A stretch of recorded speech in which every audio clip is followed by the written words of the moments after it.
Hello everyone, मैं ओम प्रकाश प्रजापति। आज true media के पॉडकास्ट के माध्यम से हम आपको एक और मेहमान से मिलवाने लाए हैं। आप हैं कवि, साहित्यकार, लेखक, शिक्षाविद, एक जुझारू शिक्षक नेता, उपन्यासकार प्रोफेसर विकास शर्मा जी। आप विभिन्न मुद्दों पर बेबाकी से बोलते हैं और रोजाना प्रिंट मीडिया, इलेक्ट्रॉनिक्स मीडिया में छाए रहते हैं। प्रोफेसर विकास शर्मा जी, आपका ट्रू मीडिया पॉडकास्ट में हार्दिक अभिनंदन है, स्वागत है। जैसा कि ट्रू मीडिया की परंपरा है, हम पॉडकास्ट में प्रश्नों के चलते हैं। हमारा पहला प्रश्न है आपके लिए, क्या आपके किसी विशेष लेख या घटना में अपने लेखन को प्रेरित किया है? प्रजापति जी, मैं विद्यार्थी काल से मेरा लेखन की तरफ रुचि रही है जी। जब मैं कभी अपनी पुरानी यात्रा की बात सोचता हूँ जी। तो मुझे स्मरण हो आता है कि मैं जब बीए प्रथम वर्ष में एसएसवी कॉलेज हापुड़ का विद्यार्थी था जी। तो मैंने प्रथम बार अंग्रेजी डिबेट में पार्टिसिपेट किया। क्या बात है। उससे पहले मैं हिंदी डिबेट्स में पार्टिसिपेट किया करता था जी। जैसा कि हमारे परिवार में सब लोग विद्यार्थी काल में डिबेटर रहे हैं।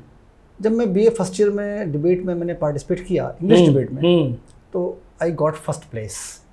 और जब वो प्लेस प्राइज मिला मुझको, तो उस प्राइज़ में मुझे 2 किताबें मिली जी। और एक किताब फ्रेंच राइटर एल्बर्ट कामू की किताब थी, द प्लेग जी, और एक चेक गणराज्य के एक लेखक हैं बड़े प्रसिद्ध, काफ्का, उनकी किताब थी। तो मैंने बीए फर्स्ट ईयर में वो किताब पढ़ी, दोनों किताब। उनसे मैं बहुत प्रभावित हुआ और कामू से विशेष प्रभावित हुआ जी। कामू 17 वर्ष की आयु में कामू की समझ में ये बात आ गई थी कि लेखन ही उनका जीवन है। वाह। और उनका जो उपन्यास प्लेग था, उसको पढ़कर मेरी सारी चेतना बदल गई। कामू बड़ी गरीबी में रहे, उनके पिता का निधन युद्ध में हो गया था और उनके जो अंकल थे, चाचा थे, वो पैरालिसिस शायद उन्हें हो गया था। बड़ी गरीबी में रहे और उन्होंने लगा कि वो अध्यापक बनना चाहते थे जी जी। उसके बाद घर में क्योंकि हिंदी का साहित्य बहुत ज़्यादा था, तो गुनाहों का देवता धर्मवीर भारती का उपन्यास, वाह, उस किशोरावस्था में उसने मुझे बहुत आकर्षित किया। और अमृता प्रीतम की रिवेन्यू स्टैम्प, रसीद टिकट, तो मेरी प्रिय एक पुस्तक थी। क्या बात। और धीरे धीरे पुस्तक पढ़ता रहा। जब बीए प्रथम वर्ष में से बीए सेकेंड ईयर में आया तो अंग्रेजी साहित्य के रोमांटिक कवियों ने बहुत प्रभावित किया, स्पेशली जॉन कीट्स ने, जो मेरा आज तक प्रिय कवि है। और धीरे धीरे ये साहित्यिक यात्रा बड़ी होकर शुरू हुई। वाह वाह वाह वाह, बहुत अच्छा आपका अनुभव रहा पुस्तकों के प्रति, बहुत अच्छा। और हम आगे बढ़ते हैं प्रश्नों की ओर। जैसा कि साहित्य समाज को प्रभावित करता है, क्या आपने अपने लेखन में समाज के किसी मुद्दे को उठाया है? साहित्यकार समाज में रहता है जी, और समाज से प्रत्यक्ष और अप्रत्यक्ष तरीके से प्रभावित होता है। ये वास्तविकता है कि लेखक बिना समाज के नहीं रह सकता और समाज की घटनाओं पर उसकी अच्छी पकड़ होती है। अनेक घटनाएं मुझे प्रभावित करती रही हैं। विशेष रूप से जब थोड़े बड़े हुए, थोड़ी राजनीति समझ हुई, तो 1975 का जो आपातकाल था जी जी, उसने मुझे काफ़ी प्रभावित किया जी। प्रभावित इस सेंस में क्या, किस तरह विरोधी नेताओं को जेल में डाल दिया गया, प्रेस पर सेंसरशिप कर दी गई, और 77 में सब नेता बाहर आए, जनता पार्टी का उदय हुआ और मुरारजी देसाई प्रधानमंत्री बने। ये सब राजनीतिक घटनाएं मेरे दिमाग में हमेशा रही। तो मेरे उपन्यासों में आप इमरजेंसी का वर्णन पाते हैं, कभी कभी चाइना वार का पाते हैं। और अगर मैं विश्व की बात करूं तो रशियन रिवॉल्यूशन 1917 का, वॉल्सक रिवॉल्यूशन और फ्रेंच रिवॉल्यूशन पढ़कर मेरे लेखन में प्रभाव आया और मेरे उपन्यासों में आप ये सब। वाह वाह वाह वाह। प्रोफेसर साहब, आपने बहुत अच्छी जानकारी दे रहे हैं। हमारे दर्शक सुन रहे हैं, आपको बड़े तालीनता से सुन रहे हैं और लाइक और कमेंट्स भी कर रहे हैं। मैं यहाँ दर्शकों का भी आभार व्यक्त करूँगा। और हम आगे बढ़ते हैं कि क्या आप मानते हैं कि साहित्य में राजनीति विषय को शामिल करना चाहिए और क्यों करना चाहिए? साहित्यकार, मैंने अभी आपसे कहा कि बिना सामाजिक परिवेश के जी, बिना राजनीतिक परिवेश के आगे नहीं बढ़ सकता। बिल्कुल सही कहा। रशियन लेखक मैक्सिम गोर्की एक जगह लिखते हैं जी कि पाठक ये देखता है कि साहित्यकार राजनीति में आए, राजनीति के तथ्य, राजनीतिक मुद्दों पर बात करे जी जी जी। उदाहरण के लिए 1947 में जब देश आज़ाद हुआ तो भारत के विभाजन ने विश्व के सारे लेखकों को प्रभावित किया, विश्व के, जी जी जी, न केवल भारत के। अगर हम हिंदी साहित्य की बात करें तो यशपाल का उपन्यास छोटा सच आया, भीष्म साहनी का उपन्यास तमस आया, खुशवंत सिंह का ढहली आया, करतार सिंह दुग्गल का नील एंड फ्लैश आया, पिंजर आया। ये सारे उपन्यास इस बात को इंगित करते हैं कि लेखक बिना उनके नहीं रह सकता, क्योंकि घटनाएं से प्रभावित करते हैं। और पार्टीशन ने, भारत के विभाजन ने भारत के उन बुद्धिजीवी लेखकों को इतना प्रभावित किया कि मुझे ऐसा लगता है कि उनकी आत्मा को चोट दी जब भारत विभाजन देखा। जी जी, निश्चित रूप से घटनाएं सबको प्रभावित करते नहीं हैं, मुझे भी प्रभावित करती हैं। वाह वाह वाह वाह वाह। वर्तमान में सांस्कृतिक परिवेश में आपको कौन से मुद्दे सबसे ज़्यादा महत्वपूर्ण लगते हैं और क्यों लगते हैं? सांस्कृतिक परिवेश की जब हम बात करते हैं जी। तो मुझे लगता है कि हम अपने युवाओं को अपनी राष्ट्रीय अस्मिता, राष्ट्रीय अखंडता और राष्ट्रीय मुद्दों पर जागृत करें। जी। जैसे हमारे जो प्राचीन ग्रंथ हैं, रामचरितमानस है, भगवद गीता है, इन सब का हमारे विद्यार्थी अध्ययन करें ताकि राष्ट्रवाद की प्रबल भावना वास्तव में जागृत हो। वाह वाह। मैं जिंगोइज्म की बात नहीं कर रहा, केवल आप वैसे ही बस राष्ट्र का गुणगान करें, मतलब राष्ट्र के बाद की बात तो करें पर आपके व्यवहार में राष्ट्रवाद ना हो। वाह वाह। और हमारे युवा जिस दिन ये जान जाएंगे कि हमें राष्ट्र के प्रति अपने कर्तव्यों को पूरा करना है, ये देश बहुत आगे बढ़ेगा। और लव दाऊ दाई लैंड, लव दाऊ दाई लैंड का जो कंसेप्ट है वो समझना होगा। वाह वाह। ये कहें कि राष्ट्रवाद में जीना होगा, जीना होगा, तभी केवल जिंगोइज्म नहीं। जी जी जी जी। कि बस केवल राष्ट्र की प्रशंसा करना, राष्ट्र के बारे में बात करना और व्यवहार में ऐसा न करना। जी जी। ये सब संभव हो पाएगा जो हमारे शिक्षक, हमारे नीति नियंता, हमारे राजनेता, हमारे चिंतक, हमारे कथावाचक, धार्मिक लोग वास्तव में अपने चरित्र में जैसा वो बोल रहे हैं वैसा हो, केवल बोले ना। वाकई वाकई, सिर्फ बोलने के लिए ना हो, उसमें खुद भी जिए और जो उनके श्रोता हैं उनको भी जीने के प्रयास करने के लिए कहें। जो महात्मा गांधी ने किया। जी। महात्मा गांधी ने जो बोला वो प्रैक्टिस में किया। वाकई वाकई वाकई। इसलिए गांधी आज राष्ट्रपिता हैं, राष्ट्र सबके सम्माननीय हैं। वाह वाह वाह वाह। हम आगे बढ़ते हैं प्रोफेसर साहब। उपन्यास लेखन के दौरान आपको कौन सी सबसे बड़ी चुनौतियों का सामना करना पड़ा या कौन कौन सी चुनौतियां आपके सामने आई? ये भी देखिए, मैंने 2019-20 के आसपास मैंने उपन्यास लेखन शुरू किया। जी। उससे पहले मैं पुस्तकें लिखता था, लेकिन उपन्यास नहीं लिखता था। सबसे बड़ी बात क्या है कि मैं जिस एज ग्रुप का आदमी हूँ जी, वो एज ग्रुप का व्यक्ति लिख किसके लिए रहा है? Younger generation. जी जी जी। मेरा जो पाठक है वो 18 साल से लेकर 40 साल की उम्र तक का है। वाह। लेकिन जो आजकल एक नई जनरेशन जेड चल रही है जी जी, जो 1995 से लेकर 2010 तक पैदा हुई है, इसकी जो टर्मिनोलॉजी है, इसकी जो स्लैंग है, उसका मुझे ज्ञान नहीं था। क्योंकि मेरा अंग्रेजी का ज्ञान भी वो वाला था जो पुरानी अंग्रेजी, पुरानी हिंदी, तो मुझे ये समस्या आई। लेकिन मैंने इस समस्या के लिए अपने जो विद्यार्थी थे जो नई जनरेशन के हैं जी, उनकी मदद ली और अब भी ले रहा हूँ। कई बार मैं जो जनरेशन की भाषा है, जो उनकी कॉलिक्वल है, इंग्लिश है, स्पोकन इंग्लिश है, और जो स्लैंग वो यूज़ करते हैं बातचीत में, सोशल मीडिया में, लिखने में, उसका मुझे कम ज्ञान है। लेकिन धीरे धीरे मेरा ज्ञान बढ़ रहा है क्योंकि मुझे क्या कहने विकास जी, आप भी जो है युवाओं के लिए युवा बन जाते हैं कि उसका ज्ञान नहीं। क्या कहने। हम आगे बढ़ते हैं कि आप कैसे देखते हैं कि साहित्य का विकास समय के साथ हुआ है? क्या आधुनिक साहित्य की कोई ऐसी विशेष पसंद है आपको? देखिए, क्योंकि आप हिंदी चैनल में एक साक्षात्कार दे रहा हूँ जी, तो मैं अंग्रेजी साहित्य की बात तो कम करूँगा। अगर हम हिंदी साहित्य की बात करें, हिंदी साहित्य आदिकाल से प्रारंभ होता हुआ और राजाओं की स्तुति और रीति काल में नारी के सौंदर्य का वर्णन, और फिर उसके बाद भक्ति काल में, उससे पहले रीति काल से भक्ति काल में भक्ति कालीन कविताएं, और जब आधुनिक काल में आते हैं तो भारत हरिश्चंद्र से लेकर द्वितीय युग से लेकर और छायावाद, प्रगतिवाद, प्रयोगवाद, अकविता, हालावाद, इससे होता हुआ तो साहित्य आगे बढ़ा। लेकिन आज का साहित्य वो है, दो तरह का साहित्य है, पहले भी चल रहा था, एक मंचीय साहित्य और एक प्रकाशित होने वाला साहित्य। जी जी। उदाहरण के लिए मंचीय कवि हैं और ये जो पत्रिकाओं में छप रहे हैं जी, तो साहित्यकार की जिम्मेदारी बढ़ गई है, पीढ़ी बदल रही है, समय बदल रहा है, बिल्कुल, और साहित्यकार कहीं ना कहीं उसको समझ रहा है। और हिंदी का साहित्य भी काफी समृद्ध है वाकई, और वो समय को समझ रहा है। जी जी, समय की नब्ज को समझ रहा है। बिल्कुल विकास जी, यहाँ एक प्रश्न और जहन में आया है, उसको भी मैं शेयर करना चाहूँगा कि हम पिछले 77 वर्षों से, लगभग 77 वर्षों से हिंदुस्तान में रहकर हिंदी भाषा का हिंदी दिवस मनाते हैं। एक पखवाड़ा चलता है जो पिछले महीने सितंबर में गया है। क्या हिंदुस्तान में रहकर हिंदुस्तान वासियों को हिंदी दिवस मनाना चाहिए? ये परंपरा हम कब तक ढोएंगे? देखिए, आपने बहुत ही अच्छा प्रश्न पूछा और मुझे इस प्रश्न की आपसे अपेक्षा नहीं थी लेकिन मैं इसका उत्तर दूंगा, मुझे आप समझ देंगे। जी जी। हिंदी हमारी राष्ट्रभाषा है जी, लेकिन क्या हुआ कि स्वतंत्रता के बाद इस देश का नेतृत्व एक ऐसे व्यक्ति के पास आया जो अंग्रेजी ना था। अगर यही दायित्व जो आज जिस व्यक्ति के पास आज है ये 1947 में आ जाता तो इस देश की संस्कृति, इस देश की भाषा का सम्मान बना रहता। वाह। मैं देखता हूँ कि आजकल के बच्चे, आजकल की जनरेशन से, हम जनरेशन जेड बोलते हैं जी, जी, जी। बड़े गर्व से कहती है हमें हिंदी नहीं आती, हमें हिंदी नहीं आती, I don't know Hindi, I don't understand Hindi, ये हिंदी क्या है? इस पर गर्व महसूस करती है। लेकिन एक ऐसा कहने में गर्व महसूस करती है युवा पीढ़ी। और वाकई वो ना तो हिंदी जानती है बहुत अच्छी और ना बहुत अच्छी अंग्रेजी जानती है। जी जी। और एक हमारे अंग्रेजी में लिखा रुडयार्ड किपलिंग, उनकी कविता है व्हाइट मैन्स बर्डन। जी जी जी। व्हाइट मैन्स बर्डन वो कहते हैं कि ये जो भारतीय हैं ना, जो ईस्टर्न कंट्रीज के लोग हैं, ये तो ब्रूट्स हैं, असभ्य हैं, हमें तो इनको सिखाने के लिए भेजा गया है जी, और इनका तो सौभाग्य है कि हम आए हैं। हम वो ऐसा कहता है। अभी देखिए हम कब तक ढोते रहेंगे। अमेरिका में ये हुआ कि अमेरिकन लिटरेचर वालों ने किया, उन्होंने कहा कि हम ब्रिटिश लिटरेचर नहीं पढ़ेंगे, हम अपना साहित्य विकसित करेंगे।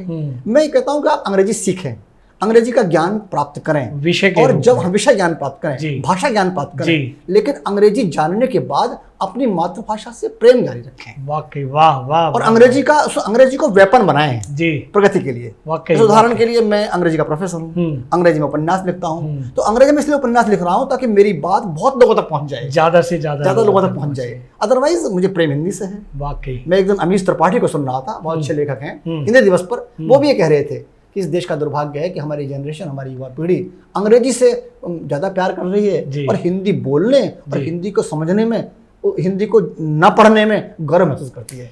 लेकिन विकास जी, एक और भी परंपरा में बदलाव आया है कि दिल्ली, हमारे देश के बाहर के जो देश हैं, अन्य देश हैं, वो हमारी गीता, हमारी संस्कृति को अपना रहे हैं, उसमें जी रहे हैं, और हम पश्चिमी सभ्यता की ओर जा रहे हैं।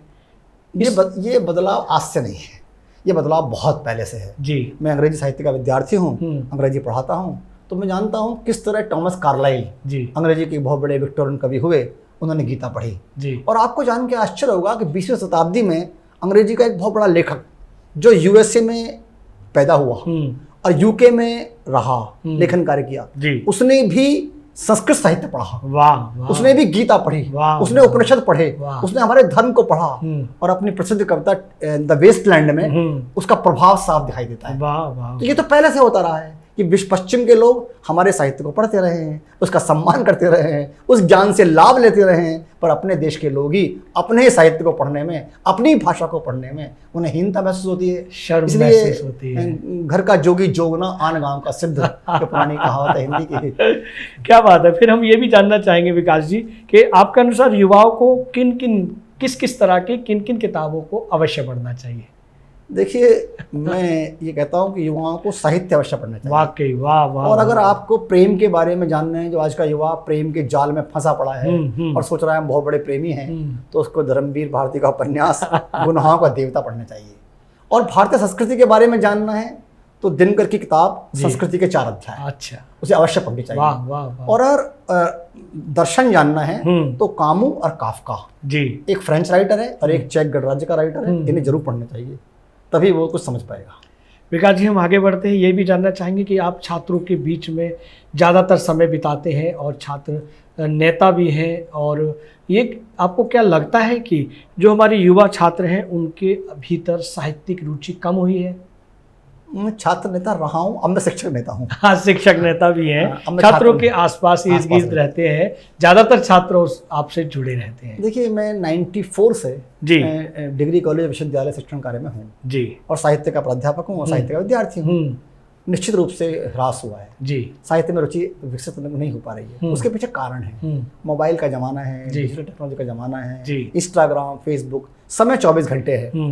आप उस 24 घंटे में जब समय बहुत कामों में लगा देंगे तो निश्चित रूप से आप साहित्य कब पढ़ेंगे। दूसरी बात, जीवन मूल्यों में ह्रास हुआ है, तो साहित्य लोगों को बहुत ज़्यादा आकर्षित नहीं करता है।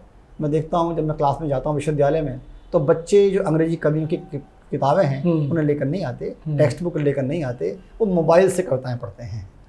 मतलब अगर हम कोई पोएम पढ़ा रहे हैं वर्ड्सवर्थ की, जॉन कीट्स की, शैले की, वेस्टलैंड पढ़ा रहे हैं, इलियट का, तो वो मोबाइल में देख रहे होते हैं, किताब नहीं लाते। बुक्स के प्रति प्रेम नहीं, नोटबुक से प्रेम नहीं है, नोटबुक से, सॉरी, टेक्स्ट बुक से, टेक्स्ट बुक से, जब टेक्स्ट बुक ही नहीं पढ़ेंगे तो निश्चित रूप से जी जी जी, वाकई हम ये भी जानना चाहेंगे विकास जी कि एक प्राध्यापक के रूप में आप अपने छात्रों में साहित्य के प्रति रुचि कैसे बढ़ाते हैं?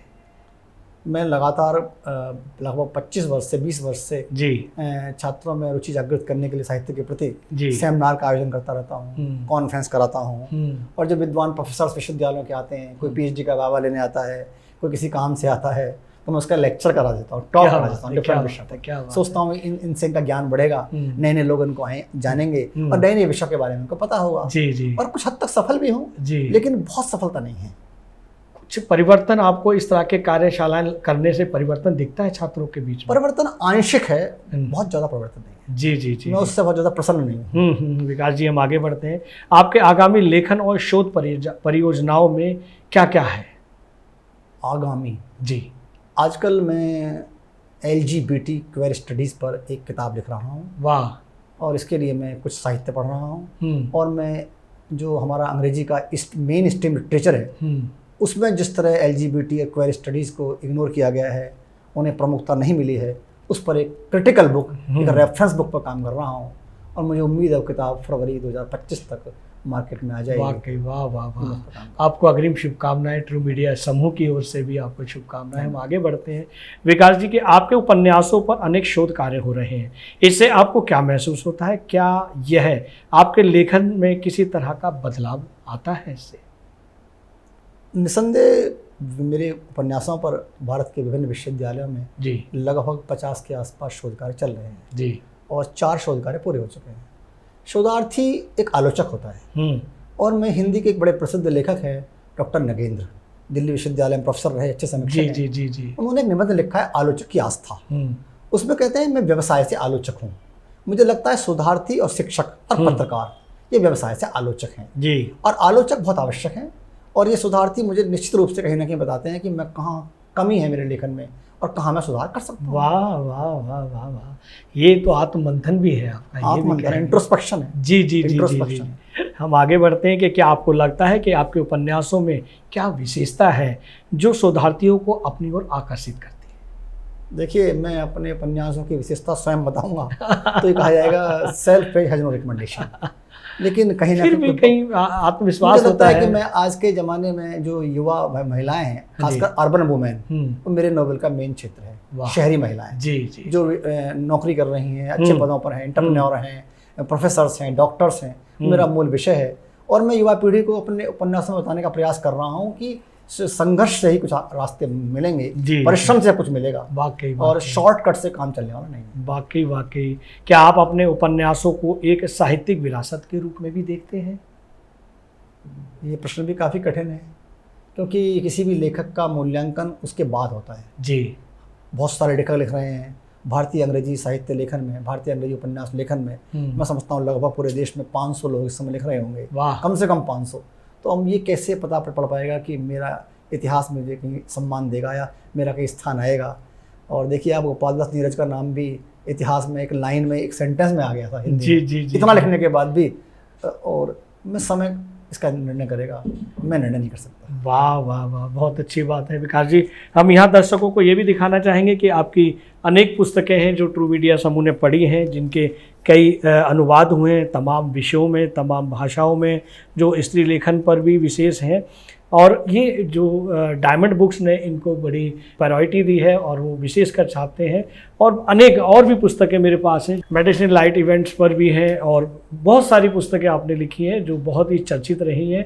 और इन्हीं पुस्तकों के माध्यम से अनेक शोधार्थी शोध कर रहे हैं, जिसमें आपने बताया कि 50 से ज़्यादा शोधार्थी शोध कर रहे हैं। यही आपकी धरोहर है। जब जैसा आपने बताया कि मैं कैसे कहूँ कि ये मेरा साहित्य लेखन या उपन्यास जो विरासत के रूप में देखा जाएगा, ये बिल्कुल भविष्य में ये देखा जाएगा कि ये एक विरासत के रूप में आप लिख रहे हैं। और ये तो आपके परिवार में जितने भी सदस्य हैं ये विशेषकर ये कार्य कर रहे हैं। आपको और आपके परिवार को ट्रू मीडिया समूह की ओर से बहुत बहुत शुभकामनाएं, अग्रिम शुभकामनाएं कि आप ऐसे ही निरंतर आगे बढ़ते रहें, ऐसे ही शिखर तक आप पहुंचते रहें। हम आगे बढ़ते हैं विकास जी प्रश्नों की ओर कि क्या आपके उपन्यासों पर शोध करने वाले छात्र आपसे संवाद करते हैं? हाँ, मेरे पास फ़ोन आते हैं, दूर से जाते हैं, जैसे इंदौर से, भोपाल से, लखनऊ से, ब्रजस्थली से शोधार्थी फ़ोन करते हैं। जी जी, और मुझसे पूछते हैं कि आप यहाँ क्या कहना चाहते हैं। जी, कभी कभी साक्षात्कार भी लेते हैं, कभी कोई क्वेश्चनएयर भी भेजते हैं। और जो आसपास के लोग हैं मेरे विभाग में आते हैं जी, और मेरा साक्षात्कार लेते हैं और जो समस्याएं होती हैं उनसे जी जी जी जी जी, वाह वाह वाह वाह वाह। जैसा कि हम आगे बढ़ते हैं कि क्या आपने कभी अपने उपन्यासों पर लिखित पुस्तकों, शोध प्रस्तुतियों या पुस्तक समीक्षा को पढ़ा है? उनका आपके लिए आपके जीवन पर, आपके लेखन पर क्या महत्व है?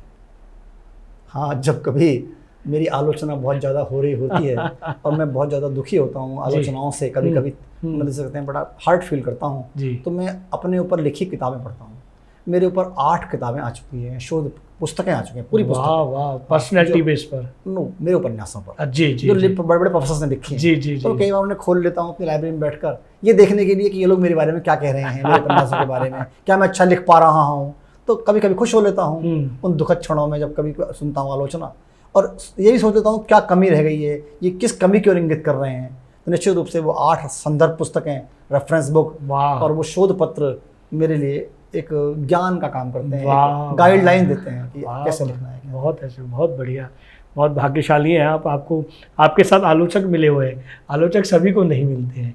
यहाँ आलोचकों के लिए प्रश्न करना चाहेंगे कि उपन्यासों की आलोचना करने वाले आलोचकों के बारे में आप क्या सोचते हैं? आलोचक कभी कभी ज़्यादा बिटर हो जाते हैं, और मुझे अगर अंग्रेजी साहित्य में एक लेखक हुए हैं टॉमस हार्डी, जी जी जी, वो उपन्यासकार थे।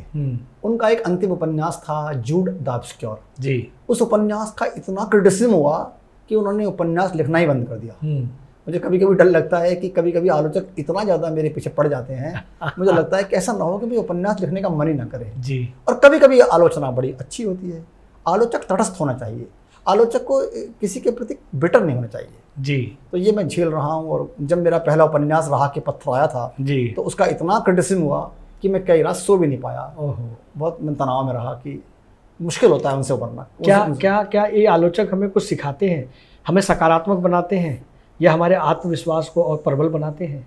कतिपय आलोचक आपको सकारात्मक बनाते हैं, कतिपय आलोचक आपको दुखी करते हैं। और अंग्रेजी में कवि हैं जॉन कीट्स, उनकी मृत्यु ही इसलिए हो गई थी कि उनका आलोचक बहुत ज़्यादा परेशान कर रहे थे। और उस समय इंग्लैंड की 2 पत्रिकाएं थी, क्वार्टरली रिव्यू और ब्लैकबर्ड मैगजीन, उन्होंने एक पेपर छापा था उनके खिलाफ, the Cockney school of poetry. और बाद में अंग्रेजी कवि शैली ने उनके बारे में कहा था वल्चर क्रिटिक्स हैं, गिद्ध की तरह पीछे भागते हैं। कभी कभी क्रिटिक्स गिद्ध की तरह परेशान करते हैं। सही कह रहे हैं आप। कुछ करते हैं तब भी कुछ ना कुछ होता है, कुछ नहीं करते तब भी कुछ ना कुछ ऐसा होता रहता है।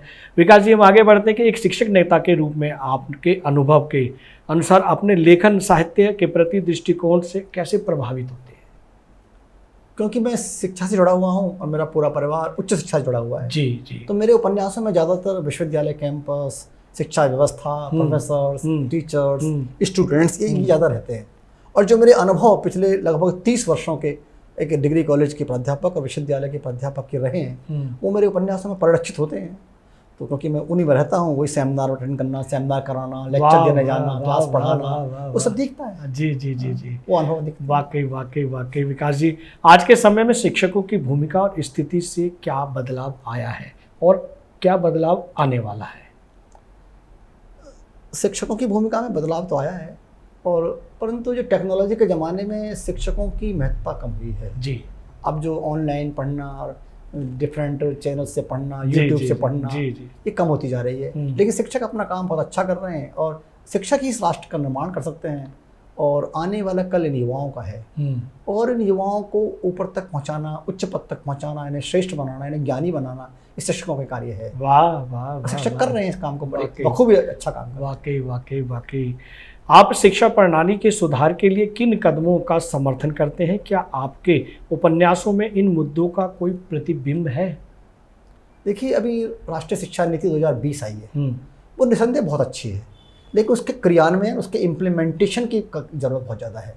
जो इस बात की बात करती है कि हम भाषाई ज्ञान रहें, अपनी मातृभाषा जानें, रीजनल लैंग्वेज जानें, सांस्कृतिक जो हमारा कल्चर इथोज है उसको जानें, अपनी विरासत को जानें, इस पर वो जोर दे रही है। अगर ये वास्तव में ज़मीन पर हो पाया, वास्तविकता में हो पाया, तो निश्चित रूप से शिक्षा में आमूल चूल परिवर्तन होंगे, अगर हो पाया। वाह वाह वाह वाह वाह। एक शिक्षक नेता होने के नाते क्या आपने किसी राजनीतिक या सामाजिक आंदोलन में भाग लिया है? इससे आपके दृष्टिकोण पर क्या प्रभाव पड़ा है? देखिए, मैं 2004 से सक्रिय शिक्षक राजनीति में रहा हूँ जी। 4 से पहले भी मैं शिक्षक पदों पर नहीं था संघों के, लेकिन शिक्षकों लड़ता रहता था, संघर्ष करता रहता था। मेरे शिक्षकों के अनुभवों ने फायदा हुआ है कि मुझको समाज की समझ हुई है, और ये अनुभव मेरे उपन्यासों में आपको दिखाई देंगे, जहाँ मैं विश्वविद्यालयों की कार्यप्रणाली, महाविद्यालयों की कार्यप्रणाली, प्रबंध समितियों के बारे में, छात्र शिक्षक संबंधों के बारे में आप उपन्यासों में देखेंगे। वाह वाह, एक शिक्षक नेता होने के नाते जब आप इससे जुड़े रहे, आप जूझते रहे, उस समय आपको क्या कोई नुकसान भी झेलना पड़ा?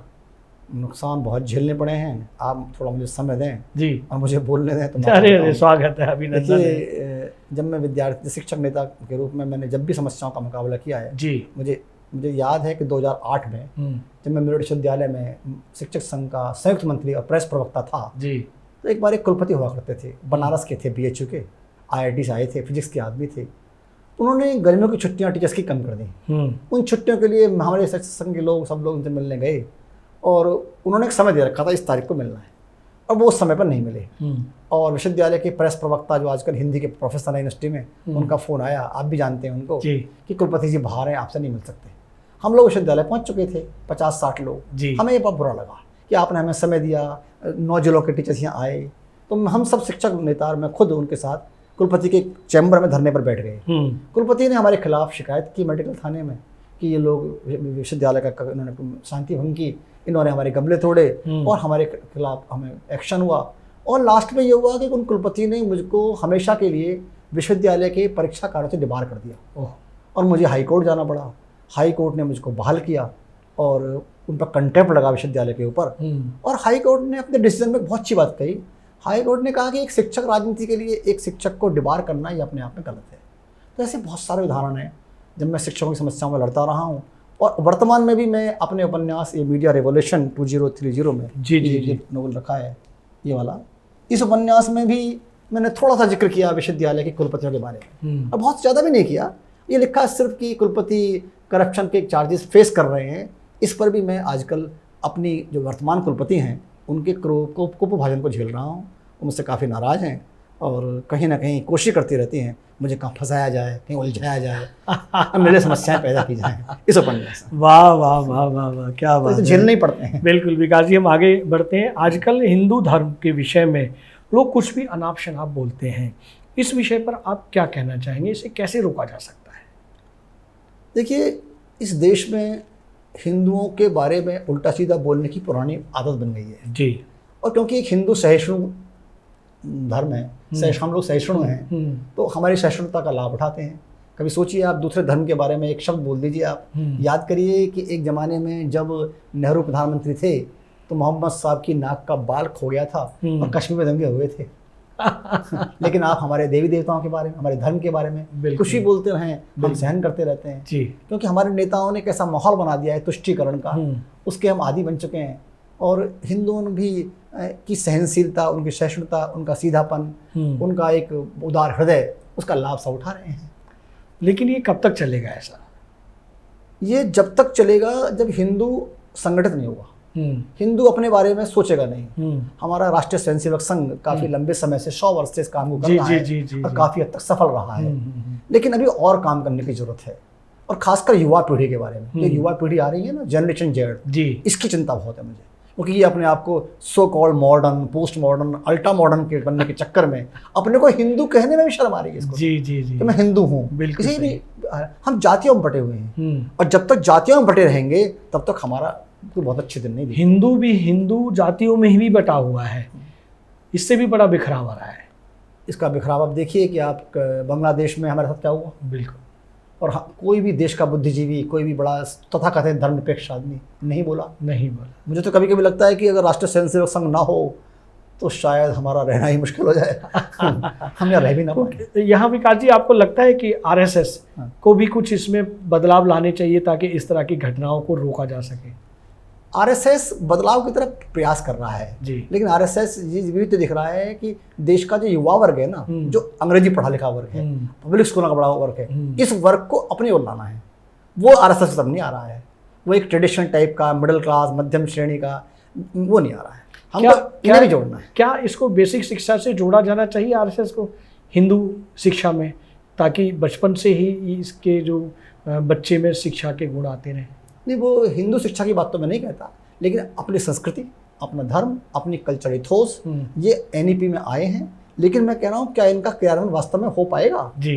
क्या अंग्रेजी स्कूलों के सामने हमारी एनईपी चल पाएगी? इस पर विचार की आवश्यकता है। वाह वाह वाह वाह। आज के परिवेश में रिश्ते, मानवीय संबंध, मानवीय मूल्यों का ह्रास हो रहा है, इस विषय में आप क्या कहना चाहेंगे? देखिए, मैंने अभी आपको बताया था कि जब मैं बीए प्रथम वर्ष का विद्यार्थी था तो इंग्लिश डिबेट में फर्स्ट आया था जी। तो मुझे 2 किताब मिली थी, द प्लेग, एल्बर्ट कामू का उपन्यास, और एक काफका का उपन्यास मेटामॉर्फोसिस। जी जी जी। मेटामॉर्फोसिस में वहाँ का जो नायक है वो एक दिन सुबह उठता है और वो पाता है कि वो इंसेक्ट हो गया है और वो अब ह्यूमन नहीं मिल सकता। तो उसके जो परिवार में जो रेपुटेशन, जो सम्मान था, वो खत्म हो गया है। हिंदी में जाइए आप, उषा प्रेमदा की कहानी है वापसी, उसे आप पढ़िए। एक व्यक्ति सेवानिवृत्ति के बाद वापस लौटता है अपने घर पर, घर में उसका सम्मान नहीं है। मानवीय रिश्ते बहुत लंबे समय से भारत में चर्चा का विषय है। और मैं सोचता हूँ कभी कभी कि जब अंग्रेजी इंग्लैंड में टी.एस. एलियट वेस्टलैंड लिख रहे थे तो वो कह रहे थे अनरियल सिटी, कि लोग अनरियल हैं, संबंध अवास्तविक हैं। ऐसे वो संबंध इसलिए हो गए हैं कि आजकल मेटलिज्म, भौतिकवाद इतना छा गया है कि हम अपनी इस दौड़ में इतने पागल हो गए हैं, हम मानवीय रिश्ते भूल गए हैं और रिश्ते कमज़ोर होते जा रहे हैं। पारिवारिक रिश्ते, गुरु शिष्य के संबंध, सामाजिक रिश्ते, कभी कभी लगता है कोई किसी का नहीं है, सब अकेले हैं। ये लोनलीनेस, ये आइसोलेशन, ये एलिनेशन, ये एक मानवीय रिश्तों में आ गया है और इस पर भी काम करने की ज़रूरत है। और जो लोग प्रवचनों के माध्यम से कथावाचक के रूप में इस देश में इन रिश्तों को मजबूत कर रहे हैं, रामचरितमानस की कहानी सुनाकर या महाभारत की बातें सुनाकर, वो निश्चित अच्छा काम कर रहे हैं और यही सब चीज़ें रिश्तों को अच्छे बचा पाएंगी। विकास जी, आज की युवा पीढ़ी जो है शिक्षित है, अच्छा कमा रही है, उसको वो अपने रिश्ते, जो पति पत्नी के रिश्ते हैं, वो खुद ही जोड़ रहे हैं। उन्हें परिवार की ज़रूरत नहीं है, उन्हें सामूहिक रहने की आवश्यकता है। एकल परिवार में पति पत्नी बनकर रहते हैं, लेकिन लगभग कुछ महीनों बाद ही वो उस रिश्ते को ख़त्म करने के लिए न्यायालय की ओर कदम बढ़ा लेते हैं। और मौजूदा वर्तमान स्थिति में न्यायालय में तलाक लेने की युवा पीढ़ियों की संख्या दिन प्रतिदिन बढ़ती जा रही है। जहाँ रिश्ते ख़त्म हो रहे हैं, हम रिश्तों की बात करें, इस विषय में क्या कहें? इसका मूलभूत कारण ये है कि युवा फैंटेसी में रह रहे हैं। युवा बॉलीवुड और हॉलीवुड की आप जो फिल्म है, इन्हें अपना आदर्श मान रहे हैं। ये सिर्फ फिल्म है, वास्तविकता नहीं है। हम 1-2% लोगों के जीवन शैली को अपना आदर्श मानकर जब उन्हें ब्लाइंडली इमिटेट करते हैं तो निश्चित संबंध खराब होते हैं। बिल्कुल। और इसलिए मेरे एक उपन्यास है 498 है। जी जी। आपने नीचे रखा, बिल्कुल रेड कलर का, ये देखिए आप, ये उपन्यास आप दिखाइए इसको, 498 है जी। ये उपन्यास मैंने लिखा है। इसमें किस तरह भारतीय महिलाएं, कुछ महिलाएं अपना परिवार बिगाड़ रही हैं और जब उनके झगड़े होते हैं और उनकी नहीं आप संबंध अच्छे हो पाते, कोऑर्डिनेशन हो पाता हस्बैंड वाइफ में, तो वो 498 का मिसयूज करती हैं, पूरा परिवार जेल में चला जाता है। जी। और मैंने इस उपन्यास में बताने का प्रयास किया है कि सामान्य बातों पर अपने रिश्तों को बिगाड़ना नहीं चाहिए और विवाह नामक संस्था का सम्मान होना चाहिए और ये संस्था निश्चित रूप से सर्वोच्च है। वाह वाह वाह, बहुत अच्छे से सरल तरीके से आपने हमारे दर्शकों को इन विषयों के बारे में बताया ताकि रिश्तों को कैसे मजबूत किया जाए। आपने बताया भी, साथ में एक पुस्तक भी आपने लिखी है जिससे रिश्तों को काफ़ी क्लोज किया जा सकता है, तोड़ने से बचाया जा सकता है। विकास जी, हम आगे चलते हैं। जातिगत जनगणना बहुत ही गर्म मुद्दा है वर्तमान में, आपकी इस पर क्या राय है? जातिगत जनगणना के बारे में मेरा कहना ये है, जो बहुत ही सामान्य सी बात है कि जाति इस देश की एक कटु वास्तविकता है। हम हर समय जाति की बात करते हैं। जब आप विश्वविद्यालयों में, महाविद्यालयों में एडमिशन लेते हैं, कहीं जाते हैं, जाति कॉलम होता है। बिल्कुल। हम इससे अभी उबर नहीं पाएंगे जी। मैं अभी कह रहा था, हिंदू समाज इसलिए संगठित नहीं है, हम जातियों में बटे हुए हैं। ठीक है। दूसरी महत्वपूर्ण बात, जाति इस देश के नेताओं ने भी इसका जो कंसेप्ट है, अवधारणा बिगाड़ी है, वोट बैंक के लिए जी। जैसे आजकल भारत की 2 बड़ी पार्टी हैं, भारतीय राष्ट्रीय कांग्रेस और भारतीय जनता पार्टी, दोनों की दोनों इस विषय में बातचीत कर रही हैं। और मैंने एक पॉडकास्ट में कहा था कि भारत के प्रथम प्रधानमंत्री पंडित जवाहरलाल नेहरू ने ये कहा था कि जातिवाद बुरी चीज़ है। ये उन्होंने पार्लियामेंट में कहा। उसके बाद इंदिरा गांधी ने 1983 में 84 में उनकी डेथ हो गई थी, उनका एसेसिनेशन हो गया था। तो उन्होंने कहा था कि हम जातिवाद को स्वीकार नहीं करते, लाल किला पर। राजीव गांधी ने भी कहा। लेकिन मुझे तो बड़ा दुख होता है कि उनके ही परिवार के राहुल गांधी जाति के जनगणना की बात कर रहे हैं। ये सब राजनीति का खेल है। हम लोगों को जातियों बांटते रहेंगे, समाज टूटता रहेगा। समाज पहले बहुत टूटा हुआ है, बिल्कुल। और इससे हिंदू संगठित कभी नहीं हो पाएगा अगर हम जातियों में बढ़ते रहे। नंबर 1। नंबर 2, ये क्षेत्रीय पार्टियां जो जातिवाद पर ही चल रही हैं, ये भी इससे प्रश्रय दे रही हैं।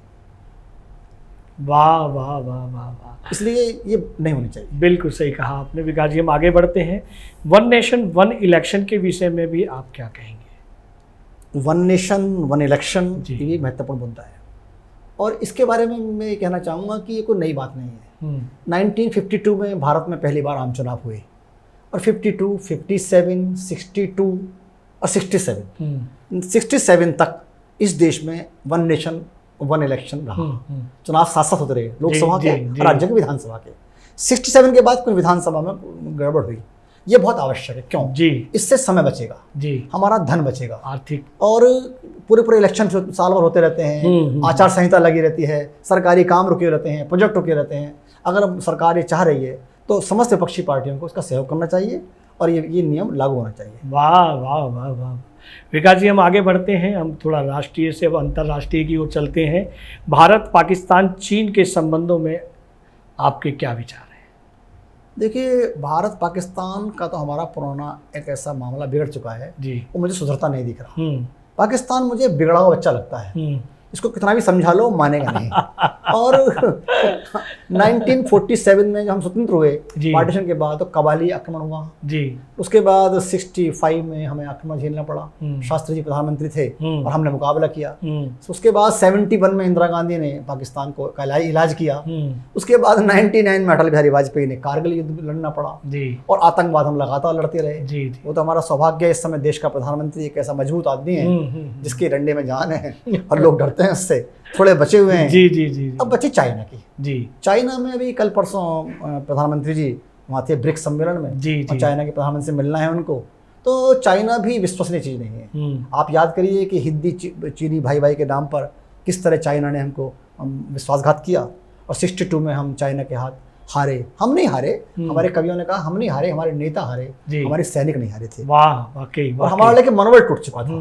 इसलिए चाइना से आप बात तो करिए, विश्वास मत करिए, वो विश्वास लायक मित्र नहीं है। चाइना और पाकिस्तान ये मित्र नहीं है, इनसे बातचीत करिए अलर्ट होकर, सावधान होकर। विकास जी, हम आगे चलते हैं। यूक्रेन और रूस युद्ध पर आपका नवीनतम उपन्यास लव एंड ईगो आया है। आपने इस उपन्यास में इस दुनिया को क्या संदेश दिया है? देखिए, यूक्रेन रशिया पर मेरा ये नया उपन्यास जो आया है लव एंड ईगो, जिस उपन्यास में मैंने जेलेंस्की और पुतिन के जो ईगो है वो दिखाई है। वो वैसे तो प्रेसिडेंट हैं, पर तब मैंने उनको दिखाया प्राइम मिनिस्टर जी जी, पोस्ट बदल दी जी जी जी। और मैंने इस तरह दिखाया है किस तरह रशिया से यूक्रेन अलग हुआ 91 में जी, और लेनिन के ज़माने में अलग हुआ, और लेनिन यूक्रेन को वापस लेकर आए थे। इस सबको दिखाया है जी जी। और ये दिखाया है कि युद्ध की समस्या का समाधान नहीं है और शांति बहुत आवश्यक है। और हम लोग पहले से ही भारत वाले विश्व शांति के पक्षधर रहे हैं।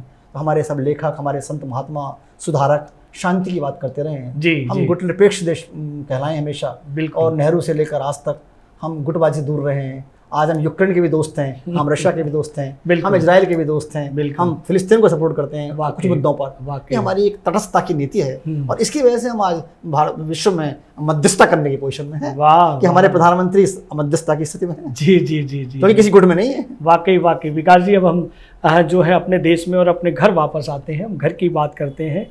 आपके सबसे छोटे भाई कुमार विश्वास की जो लोकप्रियता है बहुत ज़्यादा है, और अच्छी बात है। हमारे देश के नौजवान हैं, युवा हैं, और देश के बच्चे हैं, हमारे देश के लिए गौरव की बात है।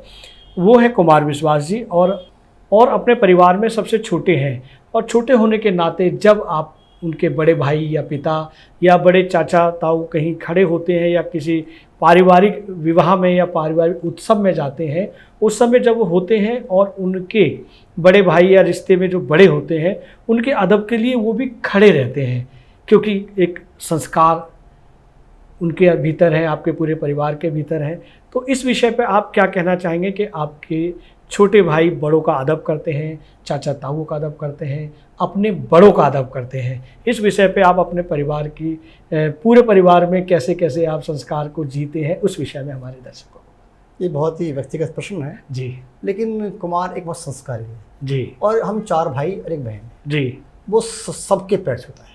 वाह। और जाते समय भी आते समय भी। वाह। कुमार स्वभाव से विनम्र है और बहुत ही इमोशनल है, बहुत ही सेंसिटिव है। और अगर उसके पास अगर समय है, बहुत व्यस्त रहता है आजकल जी जी, तो अगर कोई भी उसके पहुंच जाए, हम तो भाई हैं, तो तो पूरा समय देता है, वाह। उनकी समस्याओं में रुचि लेता है। उदाहरण के लिए मैं एक बार बीमार पड़ गया था और वो बहुत व्यस्त था और आम आदमी पार्टी सरकार थी, उसमें काम उसमें देख रहा था वो, लेकिन लगातार वो हॉस्पिटल में आता रहा, जाता रहा, मेरा पूरा ध्यान रखता रहा, फोन से खबर लेता रहा।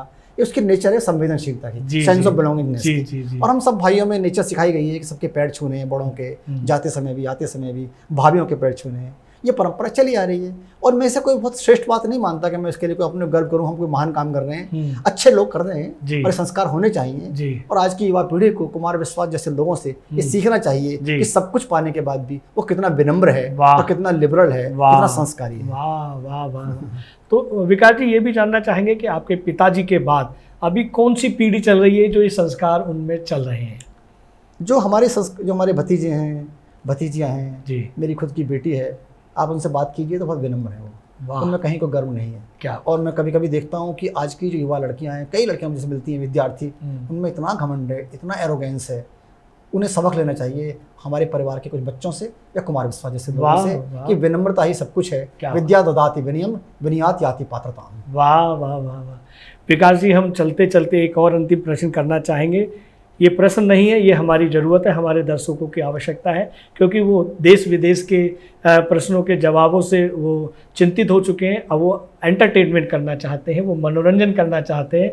हम चाहते हैं कि आप चलते चलते जाते जाते उन्हें अपनी एक कविता उन्हें सुनाएं ताकि वो मनोरंजन भी कर सकें। देखिए, मैं कोई कवि अभी नहीं हूँ जी, और ना मैं इस बात का दावा करता कि मैं कवि हूँ, क्योंकि मेरे परिवार में एक बहुत बड़ा कवि है अंतर्राष्ट्रीय स्तर का। जी तो स्वयं को मैं कवि नहीं मानता। जी जी जी। और कविता लिखना एक ज़्यादातर प्रोफेसर का, साहित्यकारों का जी जी चस्का होता है।